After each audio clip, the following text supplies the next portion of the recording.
حضرت ابو ہریرہ کو میرے حضور نے فرمایا تھا، ابو ہریرہ 5 کام تو کر، اللہ تجھے 5 انعام عطا کرے گا۔ پہلا کام رسول پاک علیہ السلام نے فرمایا، کن ورعن تکن عابد الناس، اے ابو ہریرہ تو متقی بن جا، پرہیزگار بن جا، تو سب سے بڑا عبادت گزار بن جائے گا۔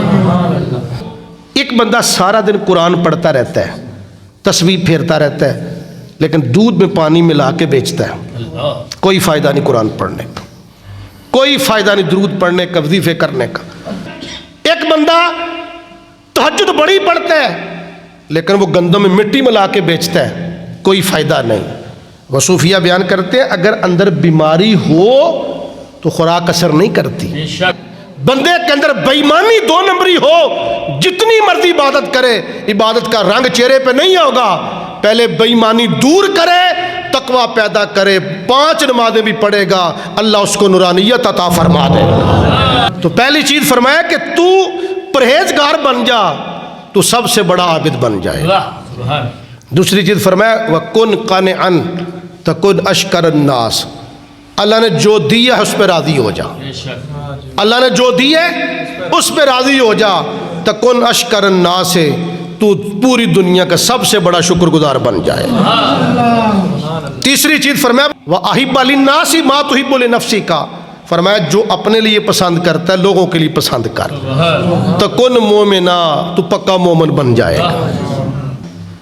سود کھا کے بندہ مومن نہیں بنتا، صدیق اکبر کو گالی دے کے بندہ مومن نہیں بنتا، صحابہ پہ نکتہ چینی کر کے بندہ مومن نہیں بنتا۔ مومن کیسے بنتا ہے کہ جو اپنے لیے پسند کرتا ہے لوگوں کے لیے پسند کرے۔ فرمایا تو جو اپنے لیے پسند کرتا ہے لوگوں کے لیے پسند کر، تو مومن بن جائے گا۔ آگے فرمایا وَأَحْسِنْ جِوَارَ مَنْ جَاوَرَكَ تَكُنْ مُسْلِمًا، جو تیرا ہمسایہ ہے تو اس کے ساتھ اچھا سلوک کر۔ ہمسائے نا کچھ عارضی ہوتے ہیں، کچھ دائمی ہوتے ہیں۔ آپ آفس میں کام کرتے ہیں، ادھر آپ کی ٹیبل کے ساتھ جس کا ٹیبل کرسی ہے وہ بھی آپ کا ہمسایہ ہے، جس کا ساتھ مکان ہے وہ بھی ہمسایہ ہے۔ سرکار نے فرمایا تو اپنے ہمسایہ سے اچھا سلوک کر تو کن مسلمہ، گارنٹی میں دیتا ہوں پکا مسلمان بن جائے گا تو۔ وَأَقِلَّ الضَّحِكَ فَإِنَّ كَثْرَةَ الضَّحِكِ تُمِيتُ الْقَلْبَ، فرمایا کہ تھوڑا ہنسا کر، ہنسا تھوڑا کر، کیونکہ کثرت کے ساتھ جو ہنسنا ہے یہ دل کو مردہ کر دیتا ہے۔ رسول پاک نے فرمایا تھا کہ فَإِنَّ كَثْرَةَ الضَّحِكِ تُمِيتُ الْقَلْبَ، زیادہ ہنسنا تیرے دل کو مردہ کر دے گا۔ اقبال نے کیا کہا تھا، دل مردہ دل نہیں اسے زندہ کر دوبارہ، یہی ہے امتوں کا مرد کہن کا چارہ۔ اے دل زندہ کہیں تو نہ مر جائے، زندگی عبارت ہے تیرے جینے سے، یہ دل ہی تو سب کچھ ہے۔ رسول پاک نے فرمایا تھا اَنَّ فِي الْجَسَدِ مُضْغَةً اِذَا صَلَحَتْ صَلَحَ الْجَسَدُ كُلُّهُ اِذَا فَسَدَتْ فَسَدَ الْجَسَدُ كُلُّهُ أَلَا وَهِيَ الْقَلْبُ، فرمایا جسم کے اندر ایک ایسا گوشت کا لوتھڑا ہے، اگر وہ ٹھیک ہو جائے سارا وجود ٹھیک ہو جاتا ہے، اگر وہ خراب ہو جائے سارا وجود خراب ہو جاتا ہے۔ اے بندہ نواز حضور بتا دیں وہ کون سا جسم کے اندر گوشت کا لوتھڑا ہے؟ فرمایا الا وہی القلب، اسے دل کہا کرتے ہیں۔ آج دیکھیں دل مردہ نہیں ہو گئے، میری ملت کا نوجوان دین سے دور ہو رہا ہے، بیٹی کے سر سے چادر اتر گئی، جین کی پینٹ آ گئی۔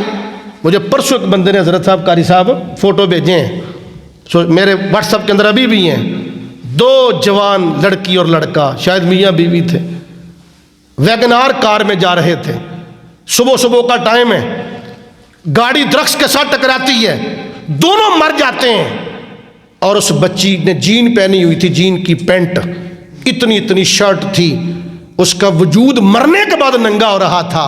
کسی مسافر عورت نے اپنی چادر دے کے وجود اس کی لاش کو ڈانپا ہے۔ یار اللہ کی بارگاہ میں کیا جا کے جواب دے گی؟ انگریز کی پیروی کرتے کرتے تم مر گئے تھے۔ من تشبہ بقوم فہو منہم، رسول پاک کا فرمان ہے جو بندہ جس قوم کی پیروی کرے گا کل قیامت کے دن انہی کے ساتھ اٹھایا جائے گا۔ آج ہمارے دل مردہ ہو گئے، ٹک ٹاک نے، انسٹاگرام نے، سوشل میڈیا نے، واٹس ایپ نے فیس بک نے، اریانی نے، فوشی نے بیڑا غرق کر کے رکھ دیا، اب دل مردہ ہو چکے ہیں۔ اللہ قرآن میں فرماتا ہم کسی بندے کی آنکھیں اندھی نہیں کرتے، ہم اس بندے کا دل اندھا کر دیا کرتے۔ ولیکن تعمل قلوب کے لفظ ہے قرآن پاک میں، ہم آنکھیں اندھی نہیں کرتے، ہم دل اندھا کر دیا کرتے ہیں۔